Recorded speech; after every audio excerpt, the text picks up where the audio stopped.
Damos lectura en el nombre del Señor. Amén. Dice la palabra del Señor. Otra vez entró Jesús en la sinagoga y había allí un hombre que tenía seca una mano, y les echaban para ver si en el día de reposo les sanaría, a fin de poder acusarle. Entonces dijo al hombre que tenía la mano seca, levántate y ponte en medio. Y les dijo, ¿es lícito en los días de reposo hacer bien o hacer mal? ¿Salvar la vida o quitarla? Pero ellos callaban. Entonces, mirándolos alrededor con enojo, entristecido por la dureza de sus corazones, dijo al hombre, extiende tu mano. Y él la extendió, y la mano le fue restaurada sana. Y salidos los fariseos tomaron consejo con los herodianos contra él para destruirle. Mas Jesús se retiró al mar con sus discípulos y le siguió gran multitud de Galilea y de Judea, de Jerusalén, de Idumea, del otro lado del Jordán, y de los alrededores de Tiro y de Sidón. Oyendo cuando grandes cosas hacía, grandes multitudes vinieron a él. Y dijo a sus discípulos que le tuviesen siempre lista la barca a causa del gentío, para que no le oprimiesen. Porque había sanado a muchos, de manera que por tocarle cuanto tenían plagas caídas sobre él. Y los espíritus inmundos, al verle, se postraban delante de él, y daban voces, diciendo, tú eres el Hijo de Dios. Mas él respondía mucho para que no se le descubriese. Amén. Amén. Que el Señor nos bendiga. Que el Señor les bendiga. Entonces, tenemos esta lectura que acabamos de hacer y el título, ¿cierto?, es El Hijo de Dios acechado, ¿ya? El objetivo de la clase de hoy día es que conozcamos la realidad del perverso corazón del hombre que bajo la influencia del maligno siempre ha querido usurpar el trono de Dios. Conocer la realidad de nuestro perverso corazón, que cuando está bajo la influencia del maligno, siempre va a querer usurpar el trono de Dios. ¿Ya? Eso es lo que hoy día vamos a estar viendo. Entonces partimos en el capítulo 3, versículo 1, diciendo de que otra vez entró Jesús en la sinagoga y había allí un hombre que tenía seca una mano. ¿Ya? Veníamos hablando de que Jesús venía realizando milagros, pero recordemos siempre de que él, su función principal era de predicar, ¿ya? Y la gente lo seguía porque se corría la voz de que él hacía milagros, pero él, su función era predicar, por eso él siempre llegaba a los lugares donde podían encontrar, reunir a gente y poder así anunciar este evangelio, ¿ya? Y esta vez fue a la sinagoga. ¿Qué cosa era la sinagoga?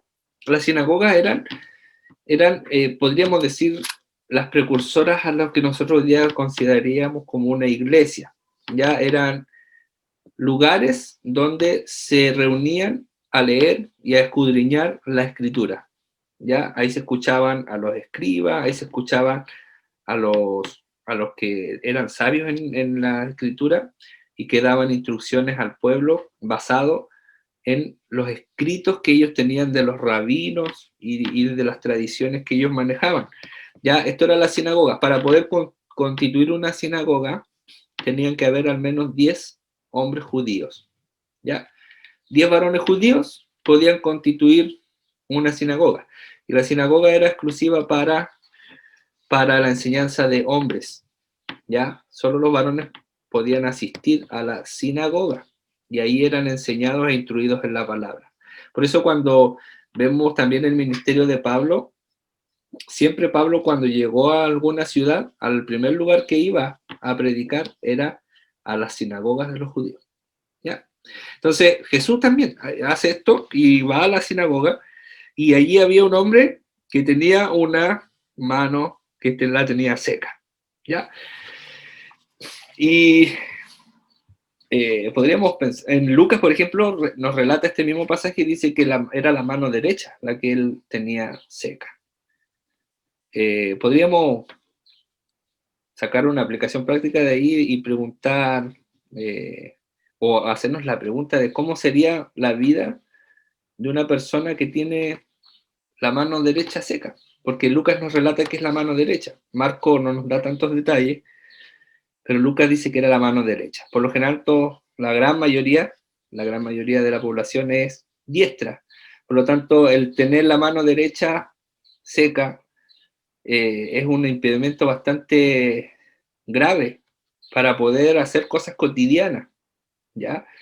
Para poder hacer cosas que a lo mejor hoy día, no sé si usted ha pensado en hacer cosas con solo una mano, ¿ya? Sería bastante complejo el poder acostumbrarnos a tener esto. Ahora, no nos dice aquí que fuera seca desde nacimiento, ¿ya? Cuando uno ve el vocablo en griego de la palabra seca, da a entender de que es algo que era verde y se secó. Por lo tanto, eso nos hace entender de que este hombre no nació con la mano seca, sino que durante el transcurso de su vida algo sucedió y perdió la movilidad en esta mano, ¿ya? Podrían parecer cosas como muy, muy pequeñas y sin importancia, pero si nosotros las meditamos, este hombre, ¿dónde estaba? Estaba en la sinagoga, ¿ya? Y aquí no dice que él había ido siguiendo a Jesús, sino que dice que él estaba en la sinagoga y Jesús fue a la sinagoga. ¿Ya? Esto es importante porque este hombre no andaba detrás de Jesús buscando una sanidad, sino que aquí Jesús entró en la sinagoga y allí estaba un hombre con la mano seca. ¿Ya? Esto es un detalle importante porque este hombre no andaba detrás de Jesús buscando la sanidad para su mano. A lo mejor estaba acostumbrado. Lo importante sí es que él estaba en la sinagoga. Eso nos da a entender de que él sí tenía un interés de aprender de Dios, ¿ya? De ser un buen judío, podríamos decir. Él estaba en la sinagoga. Por lo tanto, muchas veces, por ejemplo, si nosotros lo queremos aplicar en nuestra vida, cuando tenemos pequeñas dificultades, a veces dejamos de congregarnos. Me dolió la cabeza y ya no voy a ir a la iglesia porque me duele la cabeza. ¿Ya? O por cualquier cosita, dejamos de congregarnos o de estar o de participar porque hay algo que nos impide. Pero vemos a este hombre con un impedimento real, ¿ya? Pero estaba donde él comprendía que debía estar, que era aprendiendo de la palabra de Dios, en este caso en la sinagoga, ¿ya? Entonces entró Jesús ahí, ¿cierto? Y dice que le acechaban. ¿Quiénes le acechaban? Los fariseos y los escribas le acechaban para ver si en el día de reposo le sanaría a fin de poder acusarle. ¿Se acuerdan que la semana pasada vimos un poquito que los fariseos y los escribas andaban fijándose de Jesús y le decían, ¿por qué tus discípulos recogen espigas en el día de reposo? ¿Ya? Y el Señor le dice que Él era el Señor del día de reposo. Y vemos aquí cuando dice, y le acechaban para ver si el día de reposo le sanaría. Yo estaba buscando aquí una definición de la palabra acechar, y dice, observar con atención y con cautela a alguien sin ser visto, generalmente para atacarlo o hacerle algún daño. O sea, era observar con cautela a alguien sin ser visto. ¿Ya? Ellos estaban acechando a Jesús en el sentido de que lo estaban observando y querían ver que él cometiera cualquier error para poder así tener la facultad de acusarle y de matarle. ¿Ya? Entonces, cuando ellos lo estaban acechando, ¿qué querían ver? Si en el día de reposo se podría sanar o no. Lo hubiese sanado este hombre. Entonces, yo el otro día les comentaba un poquito sobre el día de reposo, que se transformó en algo tan ritualista para la religión judía hasta el día de hoy, que el día de reposo, no sé, por ejemplo, en el día de reposo estaba prohibido, por ejemplo, la Biblia solo mencionaba el realizar un trabajo, ¿ya? Pero ellos, por ejemplo, dijeron, si tú haces fuego, eso es un trabajo, entonces no puedes hacer fuego. ¿Ya? Después avanzaron los años y llegó la tecnología. Y, por ejemplo, si tú emprendes una luz, una ampolleta, eso es encender. Eso es un trabajo. Por lo tanto, no puedes prender la luz. Entonces, ¿qué hacen los judíos? Estoy hablando del día de hoy. Ellos dejan la luz prendida el día anterior. ¿Ya? Las luces de su casa las dejan prendida el día anterior. Para el día sábado no presionar el botón y hacer un trabajo. ¿Ya? Hay cosas muy, entre comillas, graciosas y a la vez como tristes de ver cómo algo te puede esclavizar. Por ejemplo, cuando usted abre el refrigerador, ¿se fija que se prende una luz? Entonces, ellos para no encender esa luz, el día anterior le sacan la ampolletita al refrigerador para que esa luz no se prenda. ¿Ya? Y así no transgredir el día de reposo. Entonces, todas estas cosas, todas estas cargas comenzaron en ese tiempo y ellos estaban acechando. Mire, el día de reposo, el instructivo para un rabino, para aprender lo que se puede o no se puede hacer un día de reposo, tiene 24 capítulos. Y un capítulo de ese libro, para poder aprenderlo, solo un capítulo, un rabino tarda 1 año y medio en memorizar. 1 año y medio. Y son 24 capítulos. Imagínense cuántos años estudian los rabinos solo el reglamento del día de reposo. Más de 25 años estudiando solo el librito, el instructivo del día de reposo, para poder comprender qué hacer y qué no hacer. ¿Ya? Y esto no partió de la nada, partió desde aquí. Imagínense que en el tiempo de Jesús ellos estaban pensando y diciendo, ¿qué va a hacer Jesús? ¿Va a sanar a este hombre en el día de reposo? Y lo estaban acechando. Entonces cuando ellos llegan a la sinagoga, están ahí y ven a un hombre con la mano seca, dijeron, aquí está la nuestra. Vamos a ver qué hace Jesús. ¿Lo va a sanar? Ahora, ¿Jesús lo podría sanar? Ellos sabían que sí lo iba a sanar. Por eso ellos no estaban viendo si es que lo iba a sanar o no. Ellos estaban viendo si lo iba a hacer en el día de reposo o no. Esa era la duda, no que si él lo iba a sanar o no. Entonces, ¿qué decía la ley con respecto a esto? Decía que si una persona estaba a punto de morir, podía ser ayudada. ¿Ya? Por ejemplo, si había un judío que era doctor, que era médico, y atendía a una persona el día sábado, estaba faltando a la ley, a no ser que esa persona esté en riesgo vital. ¿Ya? O sea, si la persona estaba a punto de morir, podía ser atendida por el médico. Pero si no era algo de vida o muerte, tenía que esperar hasta el siguiente día, cuando termine el día de reposo. ¿Ya? Entonces, cuando nosotros vemos el milagro que Jesús realizará acá, el tener la mano seca, si bien es cierto, es una limitante, no es algo de vida o muerte. No estaba en riesgo la vida del hombre. ¿Me entiende? Entonces, esa era la trampa. El ver si Jesús iba a sanar a esta persona que no tenía la necesidad de ser sanado ese día, sino que Jesús, si lo quiere sanar, espérate hasta mañana, porque mañana ya no es día de reposo. ¿Me entiendes? Entonces, eso era lo que estaban acechando, a ver qué iba a hacer Jesús. Entonces Jesús, como conocía sus pensamientos, como tenemos a un Dios omnisciente, omnipresente, que puede discernir los pensamientos del hombre, él sabía lo que ellos estaban pensando y lo que ellos estaban tramando. Entonces Jesús se dirige al hombre de la mano seca y le dice, levántate y ponte en medio. ¿Ya? Jesús, hermano, toma a este hombre y le dice, levántate, ponte en medio, en la mitad de la sinagoga, cosa que todos te vean, cosa que seas el centro de todas las miradas para que todos vean lo que aquí va a suceder. ¿Ya? Entonces le dice al hombre que se levante y se ponga en medio de la sinagoga.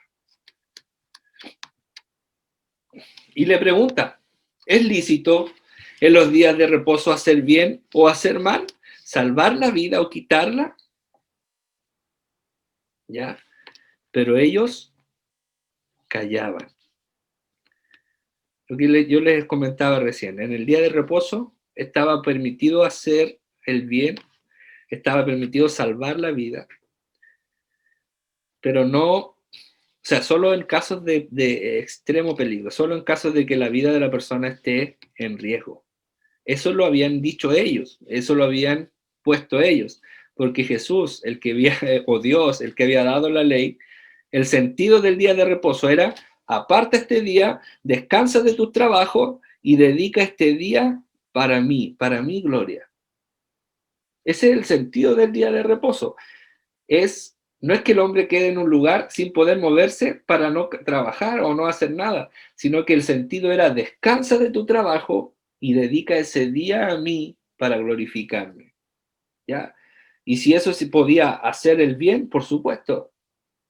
Entonces Jesús por eso le hace esta pregunta y le dice: ¿es lícito hacer el bien o hacer el mal?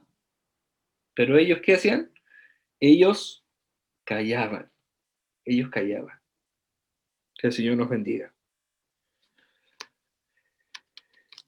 Entonces, mirándolos alrededor con enojo, entristecido por la dureza de sus corazones. Y aquí nos vamos a detener un ratito. Dice, mirándolos alrededor con enojo. ¿Sabe que muchas veces nosotros pensamos que el enojo es malo? Ahora, ¿Jesús se enojó? Aquí dice que sí se enojó. ¿Ya? Se enojó. ¿Es bueno o es malo el enojo? Ahora no podemos comparar nosotros nuestro enojo carnal y pecaminoso con el enojo del Señor. ¿Ya? Ahora, ¿nosotros nos podemos enojar? Sí, nos podemos enojar. Nos podemos enojar con situaciones que nos hagan enojar y que lleven la contraria a lo que es lo del Señor. No me voy a enojar porque no me paró el colectivo, a eso no se refiere, sino que el enojo es cuando nosotros vemos la injusticia, cuando vemos nosotros el pecado, cuando nosotros vemos, no sé, que se le arrebata la vida a un inocente en el vientre de su madre, cuando nosotros vemos que, no sé, tanta injusticia que hay en este mundo, podemos enojarnos, o sea, si no nos enojamos con eso, es que no tenemos sentido de justicia en nosotros. Por lo tanto, el enojo no es algo netamente malo, sino que tiene que estar dentro de los parámetros de Dios. Ahora, ¿qué hacemos nosotros con el enojo? Es lo que va a hacer la diferencia. ¿O qué hacemos nosotros con las emociones en sí? No son malas. Lo que nosotros hacemos con esas emociones es lo que puede determinar si es pecaminoso o no. ¿Ya? Por ejemplo, yo puedo estar tan feliz, muy feliz, porque, no sé, pasó algo que hay que celebrar y puedo estar tan feliz y alegrarme. Pero si esa alegría me lleva, por ejemplo, a irme de farra porque estoy tan feliz para celebrar, no voy a ir de farra. La emoción no es lo malo. Lo que lo hace pecaminoso es la actitud que yo tuve con esa emoción. Lo mismo el enojo. Yo me puedo enojar, pero si guardo silencio, si lo mantengo en mí, en dominio propio, no estoy pecando. Pero si yo doy rienda suelta a mi enojo y comienzo a decirle malas palabras o a tener una mala actitud o golpear a alguien, es diferente. ¿Ya? Aquí Jesús los miró con enojo. Los miró con enojo. ¿Por qué los miró con enojo? Porque él sabía lo que ellos estaban haciendo, él sabía lo que ellos estaban pensando, él sabía que a ellos no les interesaban el bienestar de esa persona, sino que estaban tan cegados por su religión que ellos querían que esa persona no recibiera sanidad solo porque era el día de reposo. Y esto es lo importante, hermano, y lo que nosotros debemos meditar. ¿Cuán dañina es la religión? ¿Cuán dañina es la religiosidad? Que nos puede hacer perder el amor por las necesidades de otro, solo por salvaguardar lo que nuestra religión dice que es lo correcto. ¿Ya? Y aquí estos fariseos, estos escribas, no les interesaba que este hombre esté pasándolo mal. No les interesaba. O sea, si a ellos le hubiesen preguntado, ¿lo sano? Ellos hubiesen dicho no. Que el Señor nos bendiga. Y el Señor conocía estos pensamientos de él y por eso los mira con enojo y se entristece por la dureza de su corazón. Y le dice al hombre, extiende tu mano. Y él la extendió.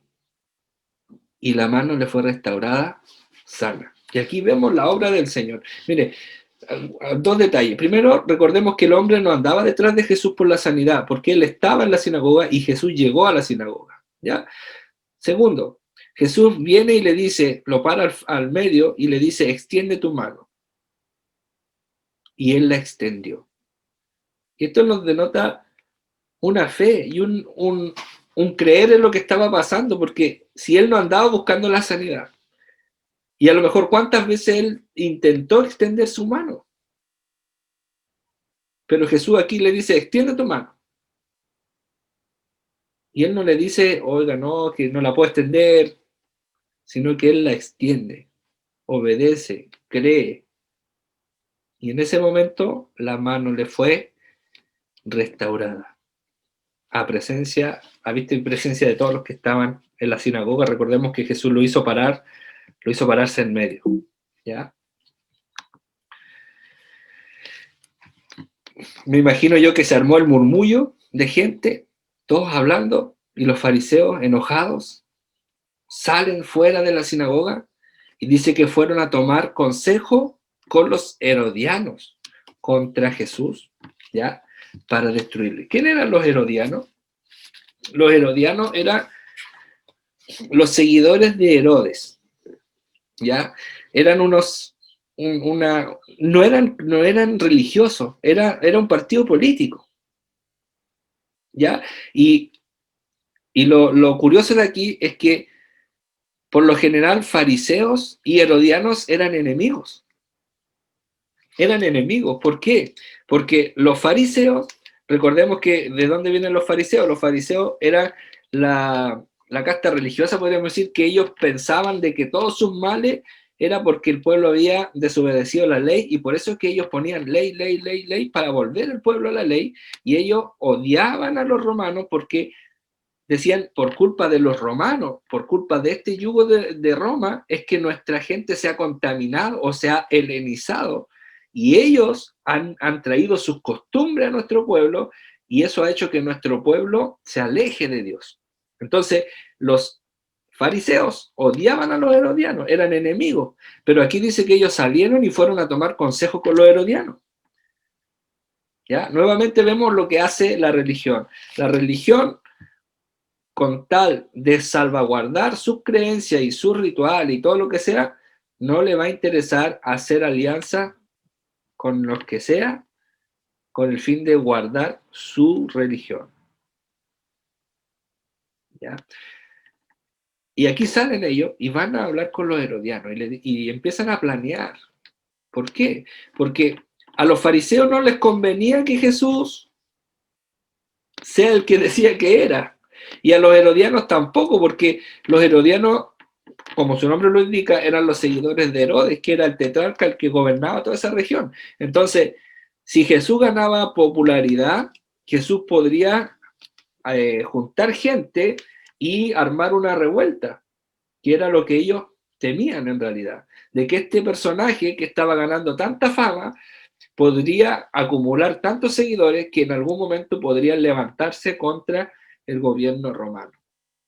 ¿Ya? Entonces, por eso se juntan los fariseos con los herodianos y empiezan a tramar cómo destruir a Jesús. ¿Ya? Que el Señor nos bendiga. Mas Jesús se retiró al mar con sus discípulos y le siguió gran multitud de Galilea y de Judea, de Jerusalén, de Idumea, del otro lado del Jordán y de los alrededores de Tiro y de Sidón. ¿Por qué menciona todas estas localidades o provincias o lugares? Es para que nosotros nos demos cuenta de que ya no era algo solamente local, sino que la fama de Jesús estaba cruzando fronteras, estaba llegando más lejos, y ya no solo era la gente del pueblo en el que estaba Jesús los que querían escucharlo, sino que venían multitudes de diferentes lugares. Tomaban barcos, tomaban medios de transporte para poder llegar allá. ¿Ya? Entonces, dice que ellos, oyendo cuán grandes cosas hacía, grandes multitudes vinieron a él. ¿Ya? Y aquí también podemos detenernos. Mire, dice, oyendo lo que él predicaba, oyendo su predicación, oyendo su evangelio, grandes multitudes vinieron a él. No dice así, sino que dice, oyendo cuán grandes cosas hacía. Entonces, esto nos demuestra por qué motivo la gente seguía a Jesús, las multitudes. ¿Por qué las multitudes seguían a Jesús? Lo seguían solo por las cosas que él hacía. ¿Ya? Si nosotros nos detenemos aquí, hermano, muchas veces nos pasará lo mismo hoy día. Ahora, si nosotros analizamos nuestra propia vida, ¿estamos siguiendo a Jesús por su mensaje, por su predicación, por la salvación? ¿O estamos siguiendo a Jesús por lo que él hace? Para que no me vaya mal, para que no me pase esto, no me pase lo otro. Que el Señor nos ayude para poder seguir a Jesús con la motivación correcta. ¿Ya? Vemos que aquí la gente lo seguían grandes multitudes. Y esta palabra multitudes la vamos a encontrar muchas veces. ¿Ya? Muchas veces vamos a encontrar las palabras multitudes. Multitudes le seguían, multitudes. Lo apretaba la multitud, venía la multitud, etc. Pero cuando Jesús quería hablar y predicar de su reino, cuando quería hablar de lo que él vino a hablar, él hablaba con los que él llamó, que eran poquitos. Que el Señor nos bendiga. Entonces, grandes multitudes venían a él. ¿Por qué? Porque habían escuchado las grandes cosas que él hacía. Entonces, por esto es que venían las grandes multitudes, no para escuchar el mensaje de salvación, sino que buscando un milagro, buscando una sanidad, buscando algo de él. ¿Ya? Y por esto Jesús planifica y dice en el versículo 9 que le pidió a sus discípulos que siempre le tuvieran lista una barca a causa del gentío para que no le oprimiese. Entonces Jesús, preveyendo esta situación, sabiendo lo que iba a vivir, lo que venía más adelante, él le pidió a sus discípulos que al lugar donde ellos fueran, siempre tuvieran una barca preparada. ¿Ya? Y esto a veces nos parece, ¿por qué Marcos dice esto? Es como que no tiene mucha importancia, ¿ya? Pero esto nos enseña, hermano, de que en el Evangelio nosotros también tenemos que ser planificados. Muchas veces nosotros vivimos como dice el dicho popular, a la buena de Dios, como salió nomás. En el camino se arregla la carga y todos estos dichos que nosotros tenemos que nos invitan a no ser planificados, a no organizarnos. Y Jesús sí se organizó. Jesús tenía planificado y decía, si esto llega a demasiada gente, yo no voy a poder estar acá. Y entonces le pidió a sus discípulos que siempre le tuvieran una barca preparada. Y después, en un par de capítulos más adelante, vamos a ver cómo Jesús ocupa esta barca, ¿ya? Que la ganaban a la orilla, él se subía en la punta del barco y le predicaba a los que estaban en la playa, ¿ya? Pero esto nos habla de que nosotros debemos planificar también nuestra forma de evangelizar, nuestra forma de llevar adelante el evangelio. Tiene que haber una planificación en nosotros. En Marcos 3:10 dice, porque había sanado a muchos, de manera que por tocarle, cuantos tenían plagas, caían sobre él. O sea, como Jesús sanaba, todas las personas que tenían enfermedades, plagas, etcétera, querían tocar a Jesús y se venían sobre él, se tiraban sobre él. Por eso que Jesús pedía tener una barca preparada para no ser oprimido por la gente. ¿Ya? En el versículo 11 dice, y los espíritus inmundos, al verle, se postraban delante de él y daban voces diciendo, tú eres el Hijo de Dios. Mire, en este libro de Marcos se ha hablado varias veces del tema de los espíritus, ¿ya? Y lo hemos conversado en otras clases.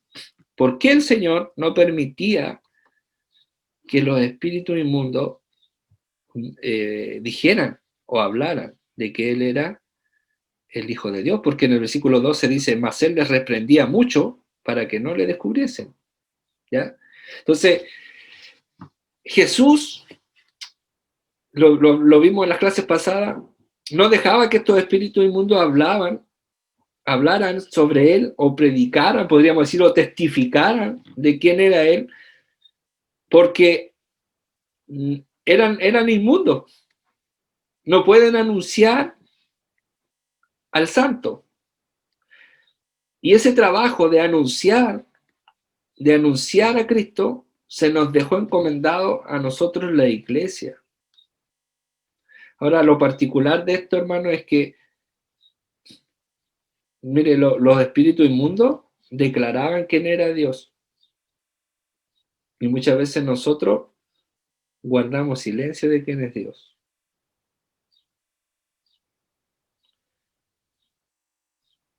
Aquí, los fariseos, que tenían todo el conocimiento y que supuestamente tenían que estar esperando al Mesías, que ellos sabían quién era el Mesías, sabían de dónde venía. Esto, hermano, no fue al azar, ellos lo sabían. Imagínense que en Isaías está escrito cómo iba a venir Jesús.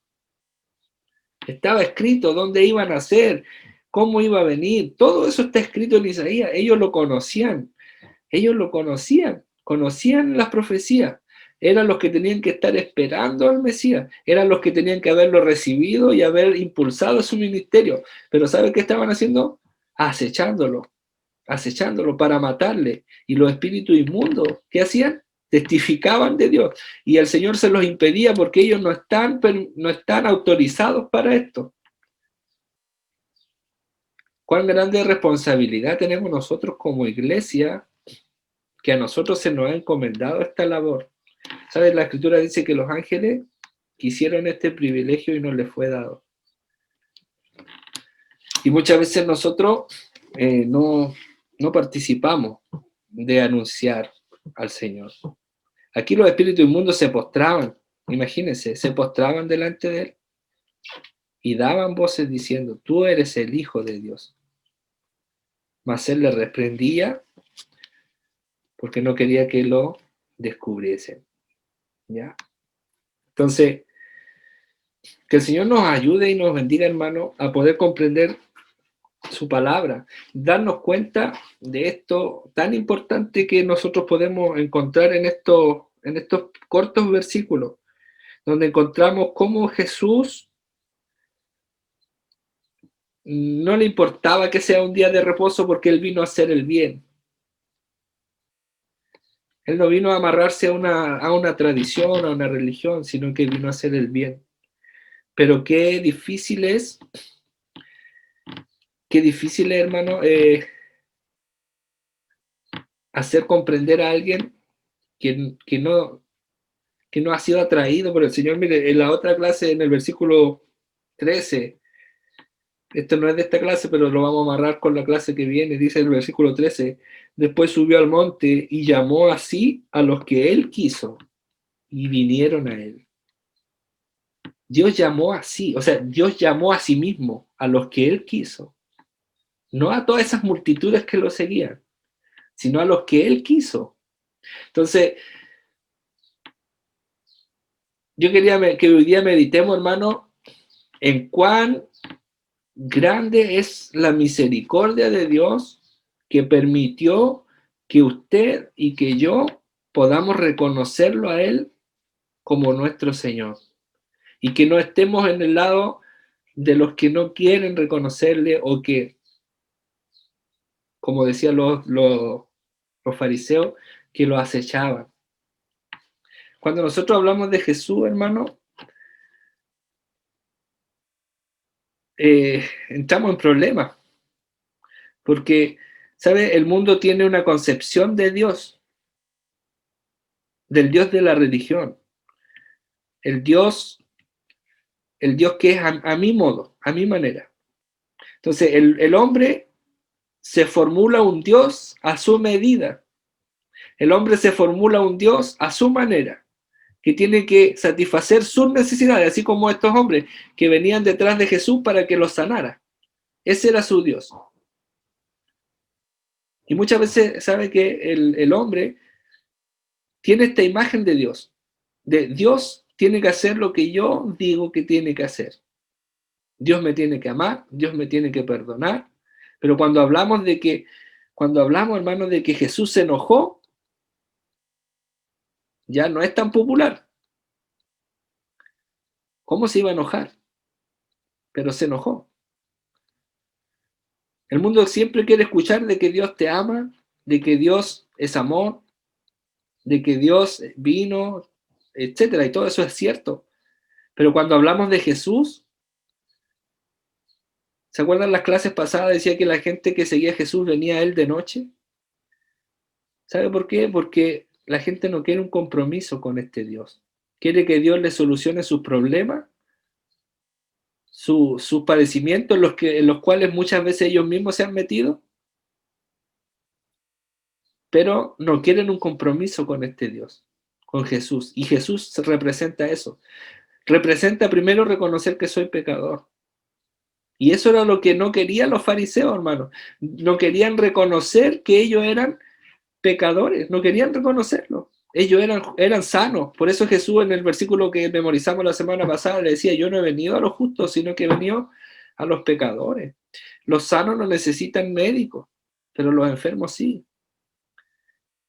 Pero ellos no querían reconocerse como enfermos, ellos no querían reconocerse como pecadores. Y nosotros hoy día podemos encontrar eso mismo en este mundo y a veces lo podemos encontrar hasta en nosotros mismos, de que no queremos reconocernos como pecadores. Qué difícil es hacer entender a una persona que es malo y que necesita de un Salvador. Y sabe que eso no lo puedo hacer yo. Eso es una obra que solo el Espíritu Santo puede hacer, convencer a un hombre de pecado. Por eso yo meditaba esto anoche, hermano, me desvelé un rato pensando en esto y dándole gracias al Señor, dándole gracias de que Él haya permitido que usted y yo podamos tener el Espíritu Santo y poder reconocer que somos pecadores, algo que pareciera que difícil es hacer entender a alguien que necesita un Salvador. Por eso que esto es una obra que solo el Espíritu Santo puede hacer. Por eso que nosotros tenemos que ser tan agradecidos, hermano, tan agradecidos de que el Señor haya abierto nuestros ojos para encontrarle a Él, o haber sido encontrados por Él, mejor dicho. Haber sido encontrados por Él. No hay otra manera que seamos encontrados por Él. Que no tengamos este Dios a nuestra medida, porque ¿sabe lo que la gente quiere? Es escuchar que Dios le ama y sigue viviendo y Dios te ama y Dios te perdona y sigue tirando para adelante y Dios te va a dar fuerza en esta vida para que sigas logrando tus sueños, tus metas, tus anhelos. Eso es lo que la gente quiere escuchar. Pero cuando usted le habla a una persona y le dice, sabes, tú necesitas a un Salvador que transforme tu vida, que cambie tu manera de vivir, eso ya no es atrayente, porque yo no quiero dejar lo que a mí me agrada. Que sé que me está destruyendo, pero me agrada. Que el Señor les bendiga, mis hermanos, que guarde su palabra en nuestros corazones. Que el día de hoy podamos terminar este estudio meditando en esto, en cuán afortunados somos, hermanos, de haber sido alcanzados por la gracia del Señor. Cuán afortunado fue este hombre que se encontró con Jesús ese día y pudo ser restaurada su salud. Y cómo podemos ver también, en la segunda parte que vimos desde el 7 en adelante, cómo podemos acercarnos al Señor a veces de manera equivocada, buscando los favores de Él, buscando que Él arregle nuestra vida, que Él arregle nuestros errores, lo que nosotros hemos cometido, y una vez que Él lo hace, nos vamos, seguimos con nuestra vida. Pero Jesús no vino a eso. Jesús vino a tener una relación personal con el hombre y a ser dueño y señor de la vida del hombre. Jesús no es cuando uno frota la lamparita y sale un mago que viene a solucionar nuestros problemas. No, ese no es Jesús. Jesús viene a reinar en nuestra vida. Cuando Él aparece en nuestra vida es para reinar. Es para que nosotros le entreguemos toda nuestra vida a Él. Una transformación, un cambio de vida. Que el Señor nos bendiga. Que guarde su palabra en nuestros corazones, hermanos. Que la gracia del Señor sea sobre cada uno de nosotros. Amén.